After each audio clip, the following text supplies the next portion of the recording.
Hello everybody, Roger here, and welcome back to Automation, the car company tycoon game. Today we are continuing on the Vector Automotive Challenge version 2. Last time we built 4 engines that were pre-existing of the year 1998 from 4 different manufacturers. We had a BMW unit, we had a Toyota unit, Lexus, whatever, a GM, and a Honda motor. And I put a straw poll up and let you guys vote on which one you thought we should use. I kind of had one in mind that I thought you guys were going to pick, and you guys completely went a different way. And I'm very happy about that. The M52 B28 BMW engine got 55% of the vote. Second place was the LS1 with 20%. Third place, the 1UZ FE, 15%, and the B18, 10%. So the LS1 is what I thought everybody was going to pick. From previous series history, where before I did the LS1, I had requests every week to build an LS1, just judging by how freaking popular that engine is right now. But you guys picked the M52 B28, which is good because I like to make unique products, and to me, LS1 builds right now are probably not very unique. However, we are dealing with the year 1998, and it probably would have been a little bit more unique for that era. But when you think of startup companies and companies that are building sports cars, supercars for the first time, V8s are an extremely common choice. It's what people go to. Even today, when people build an exotic car and they don't have the ability to make an engine, odds are they're going to put either a Ford V8 in it or a GM V8 in it. That's just how it's always worked. They're cheap to get. They're kind of simple to get running. They have a small computer system to them. So, you know, it's a smart choice, but we're going to make a different choice. So for today, we need to actually build a car. Now, we haven't really discussed what kind of car I'm going to build, and it's going to kind of come naturally. I'm just going to go through and build a car that I think is cool, based on the engine that we have, and based off some parts that I've already kind of put in my mind that I want to use. So let's get started. Okay, first thing first, let's back the year up to 1998. Whoa, not that far, not that far. 1998, and we're going to pick a monocoque chassis, obviously. Ladder chassis at this point is just for trucks. The material of the chassis, I'm just going to go for the corrosive resistant steel. If you look at the production units average, tooling costs are a little high, so we're going to be making a pretty big investment there. If we just go for regular steel, it's still high, so it's not as if we can get away from that. Glued aluminum is pretty cheap on the material, or sorry, the tooling cost, but to produce it is very expensive because, you know, aluminum, same with carbon fiber, except it's high too. So corrosion resistant steel, so these things can stick around for a little while. I am going to build a front longitudinal vehicle. Obviously with a straight 6, we're kind of limited in that regard. Not to say you couldn't do something probably mid-longitudinal, but it's going to be really difficult to package that, so that's I think we're kind of stuck with that one. Front suspension, 98. McPherson's truck front is still very popular, especially for rear-wheel drive vehicles. It's still popular till today, so that's a nice, smart choice, I think. And I think we can get away with double wishbone in the back. This is a fairly simple setup.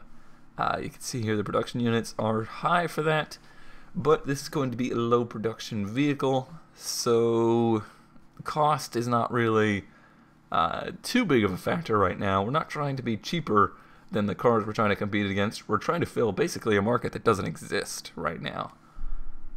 We're going to keep it rear-wheel drive, which kind of goes against what I was just saying, in that it's going to be cheaper, but more than anything, it's going to be more simple to build. It's more realistic for a startup company to build. An interesting thing to note there, all-wheel drive vehicle would actually be a pretty unique product at this time. It's basically just Subaru that has their performance all-wheel drive cars at this time, and in the North American market, they hadn't really hadn't really made a strong connection with that just yet. It was not until the early 2000s that that connection really started to be made. And then for panel material, I have considered a few. Corrosive resistant steel is the most common. Fiberglass is one that I think is kind of common for startup sports car companies. It's pretty easy to tool. You know, you just make your mold and you lay your fiberglass, and then you keep doing it with the same mold over and over. The production units of that is pretty high. It's very labor intensive. Polymer is the other one I was considering. The tooling cost is pretty high. You need an injection machine and stuff like that, but it's extremely cheap to produce. You just melt your plastic into the mold and you make your mold. I think that is a good investment for this company in the future.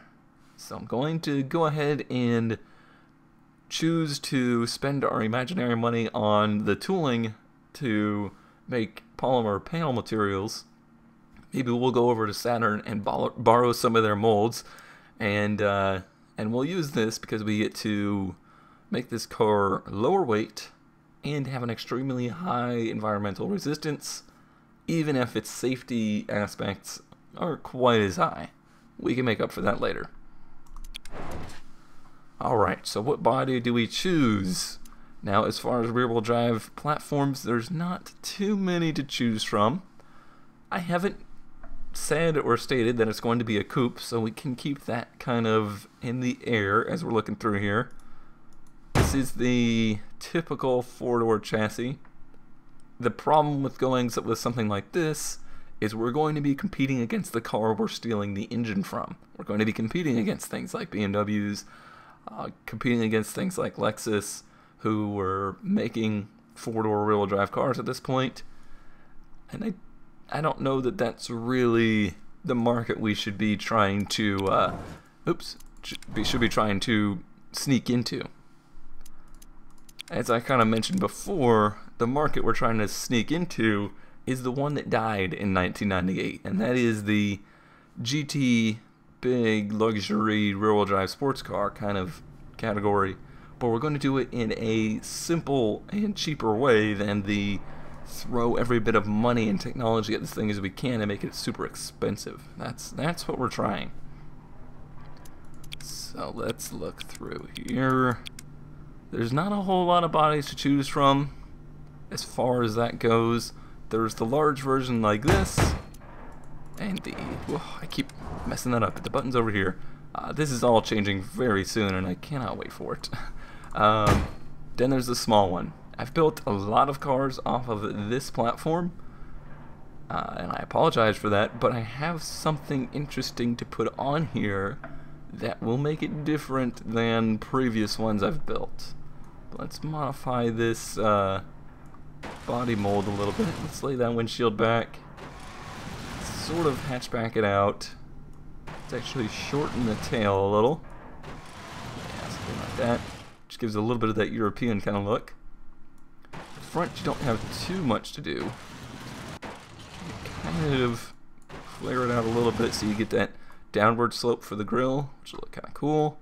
You can raise this, but for my sake, I don't want to.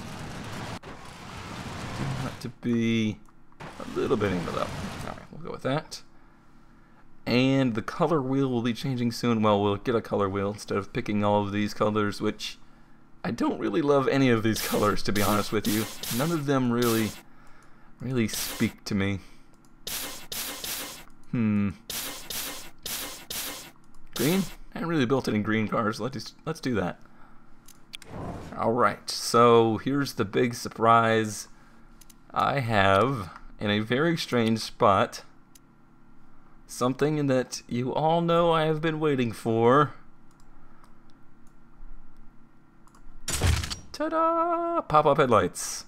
Obviously they're not quite fitting right now, but we will fix that issue. This is actually a mod. That's right, there are already mods for automation. I will put a link in the description on how to find this, where to get it. It comes with a bunch of different styles, And I want to look at these real quick. They're tiny, but you can make them bigger. No, I think I like the other ones better. So yeah, this is it's pretty simple. There's obviously no pop-up mechanism or anything like that. You can't see them open, but it's such a simple little thing that gives you a whole new range of options as far as the styling of a car. I don't want it to do that. I don't want it to go down into the slope.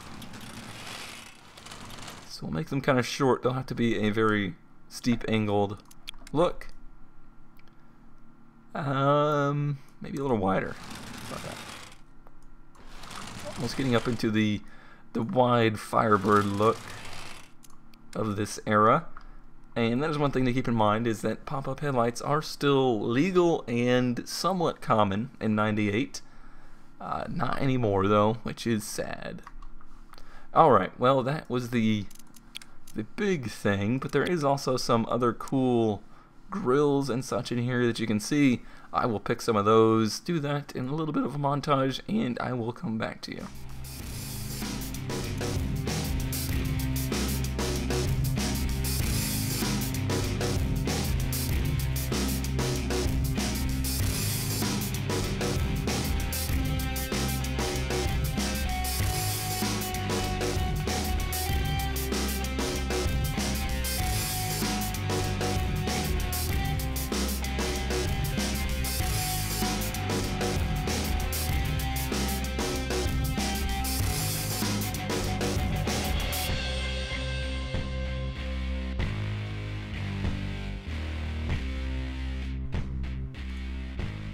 Alrighty, here we go. Using a lot of these new modded fixtures, including the grill there, the pop-ups, the back, the wing is a modded element.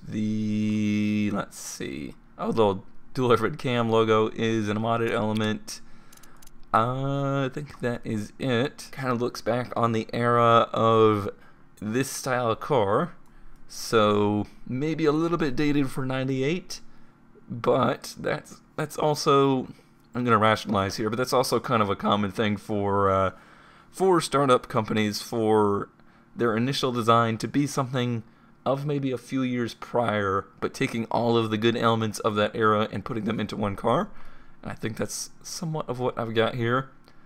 When I look at it, I don't see one particular car, which is nice. I see a little bit of 3000 GT, a little RX-7, I don't even know, maybe a little bit of like that era of Firebird. Not really, it's not as aggressive or drunk looking as that, but that's what I've come up with. Alrighty, that's enough time in the car designing. Let's move on. Now, we do not have to design an engine because we already have this BMW unit. Now, if you remember, it makes 192 horsepower, 195 foot-pounds of torque. This is as we received it from BMW. What I didn't tell you is that we are going to do a little bit of tuning on this thing to try and get those last few horsepower out of it and try and make it even better. So let's see, we have a 91.5 on the fuel octane. I believe we're running on 93, so I can put a little bit more timing in this thing. And let's see, let's also look through this. Let's take off the reverse flow muffler and make this thing a little louder. Let's also maybe up the compression. No, we'll say we leave the block and head exactly as they were. So we're not going to take we're not going to take the cams out. We're not going to take the bottom end apart. We're going to leave that alone, but we'll do some bolt-on stuff. The intake looks like we are using the standard intake, so we'll throw a performance intake on the thing. Let's see if we can at least get it over 200.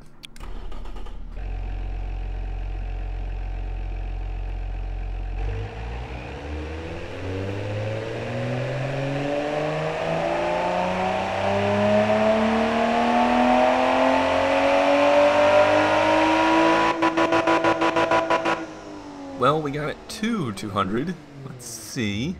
There might be a little bit left in it. Yep, there sure is. Can throw even more timing at this thing. And I guess that's pretty much it. Let me look at the exhaust real quick. Yeah, it's 230, so that is plenty good enough. But let's throw a set of tubular headers on it. We'll say we got those from an aftermarket supplier. That should really open this thing up.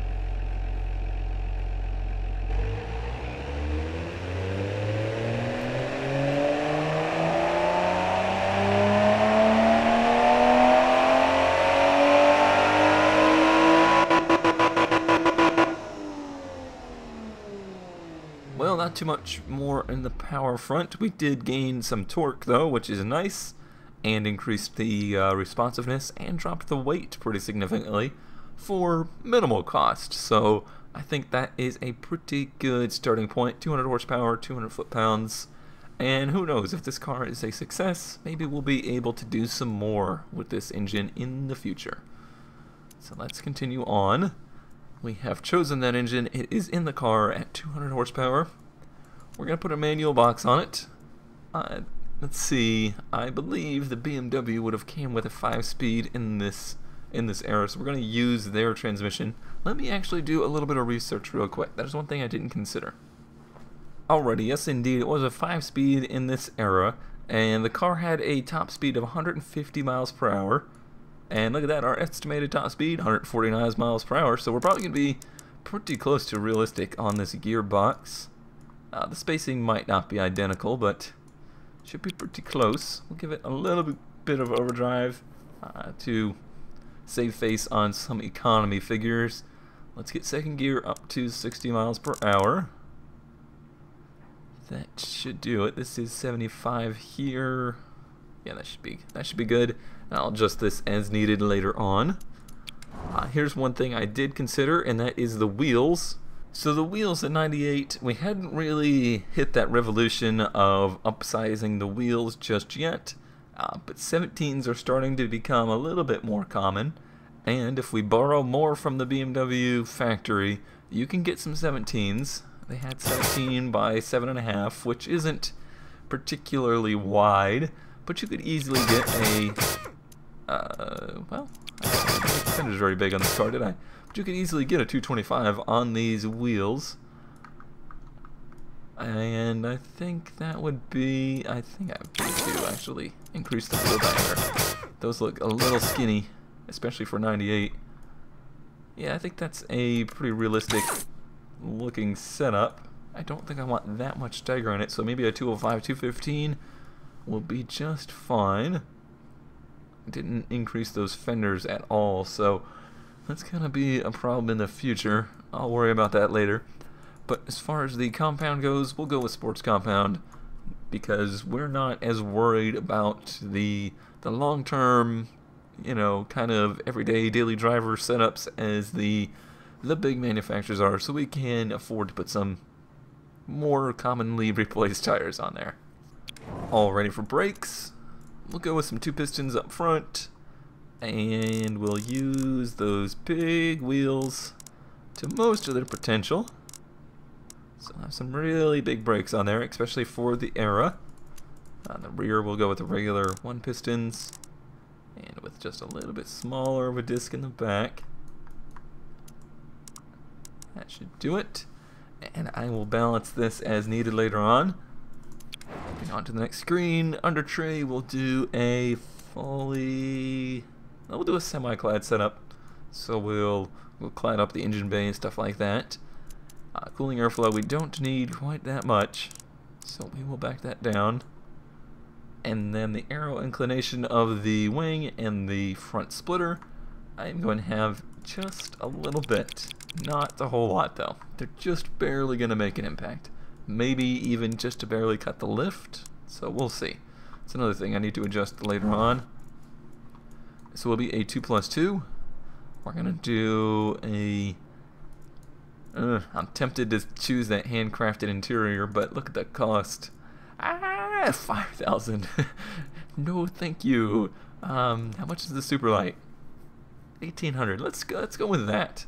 So bare bones, but with the mindset of making it light instead of making it cheap. So it's a little bit more than if we go with basic. It's certainly more expensive, but it's nice stuff that's also light. That's the mentality there. We don't need a whole lot of insulation now. Quality will leave the same. We'll have basic 90s entertainment, power steering and ABS. And safety, I'm going to go for standard. Should make up for our plastic body. Alright, presets, we will preset it to sport. I will adjust it as needed. Alright, let's start this baby up. Let's see what we get. Okay, initial figures are really good. Look at the tameness, 54. Sportiness, 35. So those are 2 really good numbers. Prestige is okay. Safety's pretty good. Comfort is very low. I assume those big wheels and small tires have something to do with that. And maybe a little suspension tuning is needed. So let's go right to the test track. And right to the yaw rate. I want to see what that's looking like. Really, really good actually. 91 and 95. So it is handling pretty darn good. We're pulling, let's see, 1.23G and 1.22G. Very impressive. That's really, really good. I'm pretty happy with that. Our 0 to 60, our quarter mile is a 14.1. That's pretty respectable. And let's see, we'll have to go back to the overview. No, we won't. It's in the test track. I just missed it. Where is it? Where is it? Oh, there it is. 0 to 60 in 5.7, also very respectable. Now we have nothing to compare ourselves to just yet. That comes next episode. Now we'll cover that later. Right now, I just want to do some fine tuning on this, so I'm going to spend some time looking over the charts and everything, and I will come back to you when I'm ready to make some changes. Alrighty, before I go and do any more adjusting on this thing, I want to name it and save it, stuff like that. I have a name in mind that was provided by Brian Hewitt, who left a comment and said that that would be a good name for it. I think he was saying that it would be the revival of the Vector Combat, and it is the Vector Vextron, which is just funny enough for me to name it that. Can I not? No, I cannot. Okay, well, he wanted a space, or he wanted a dash in there, so that's what it's going to have. It is the Vextron. It's a little silly sounding, but I like it.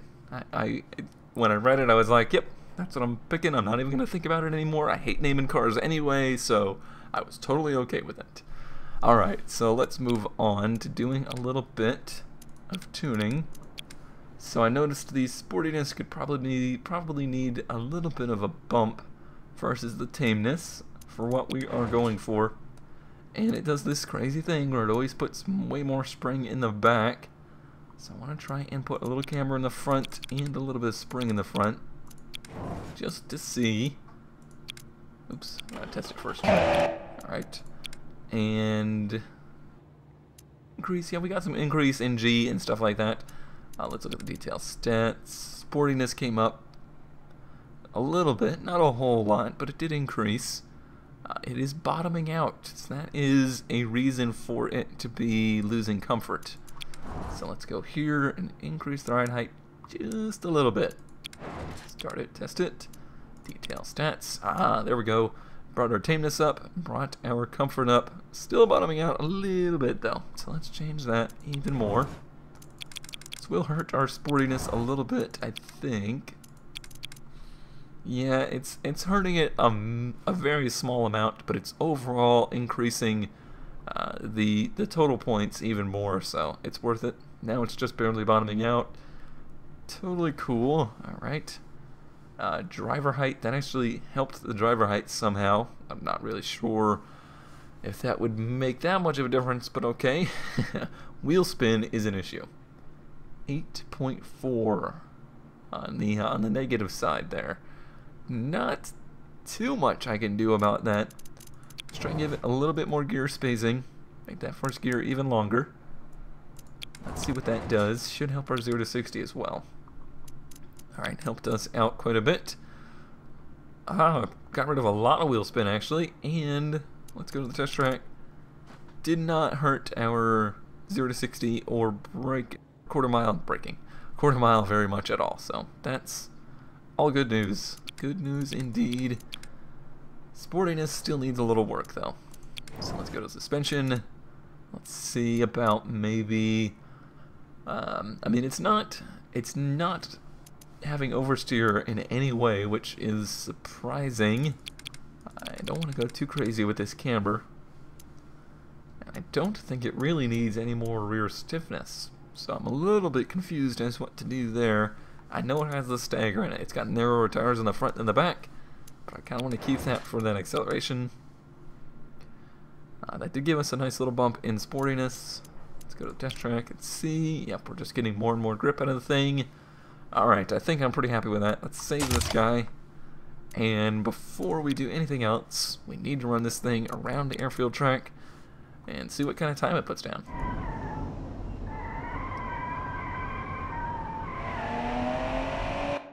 Alrighty, the time is a 1 minute 30.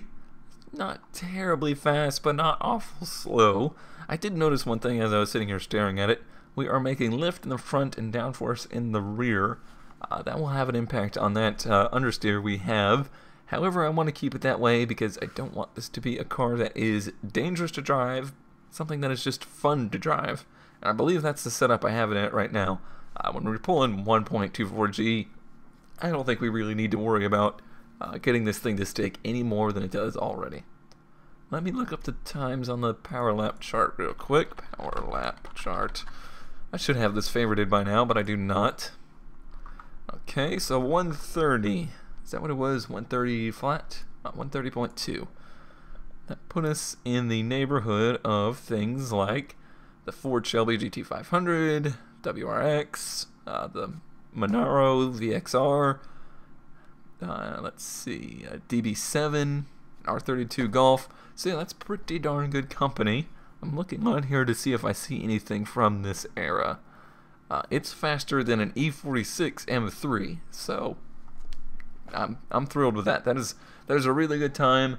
I think it's a pretty competitive car, and its field. That's the part that we need to find out yet, though. So next episode, I will build 3 cars that did exist from the years 96 to 99. I'll extend it out to 99. I need some help choosing which 3 cars, though. So if you guys have any recommendations, put them in the comments below.